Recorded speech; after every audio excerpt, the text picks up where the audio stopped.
আজ বানাবো জামাই ষষ্ঠীর স্পেশাল গন্ধরাজ কাতলা। এখানে আমি মাছটাকে সবার প্রথমে ভালো করে ধুয়ে নিয়েছি। তার মধ্যে দিয়ে দেব অল্প পরিমাণ নুন আর অল্প পরিমাণ লেবুর রস। আগে থেকে গ্রেট করা লেবুর খোসা দিয়ে ভালো করে মাছটাকে ম্যারিনেশন করে নিয়েছি। এখানে আমি একটা মিক্সিং বোল নিয়েছি, তার মধ্যে দিয়ে দেব কুচনো পেঁয়াজ আর কাঁচা লঙ্কা দিয়ে একটা স্মুথ পেস্ট করে নেব।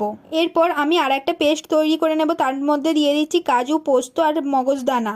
আগে থেকে ম্যারিনেশন করা মাছটাও দিয়ে ভালো করে ভেজে নেব। এখানে আমার মাছটা ভাজা হয়ে গেছে, তুলে নেব। তারপর দিয়ে দিয়েছি পেঁয়াজ আর কাঁচা লঙ্কা বাটার পেস্টটা। তারপর দিয়ে দেব আদা আর রসুন বাটা।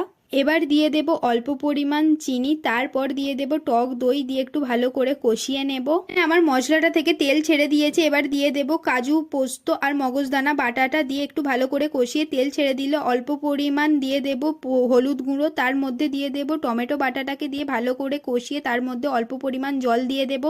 এখানে জলটা দিয়ে দেওয়ার পর জলটা ফুটে গেছে। এবার দিয়ে দেব গন্ধরাজ লেবুর পাতাটা। আগে থেকে ভাজা মাছগুলো দিয়ে 10 থেকে 20 মিনিট চাপা দিয়ে রেখে দেব। 10 মিনিট পরে খুলে দেখাচ্ছি। এবার লেবুর রস দিয়ে নাবিয়ে নেব। এখানে আমার গন্ধরাজ কাতলা রেডি।